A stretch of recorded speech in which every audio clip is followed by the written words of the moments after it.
Let's compute the monthly payment of your loan in Google Sheet. To do that, of course, we will use a function, which is the PMT function. Just simply type equals PMT.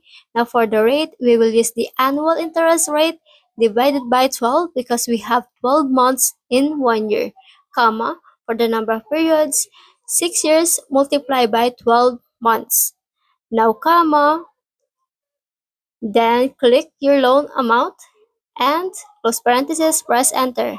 You can click that check for the autofill in Google Sheet.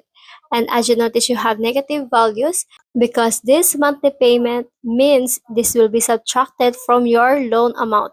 So to remove that negative value, we will add the absolute function at the beginning of our formula, just like this. And that's it. If you find this video helpful to you, please don't forget to share, like, and follow.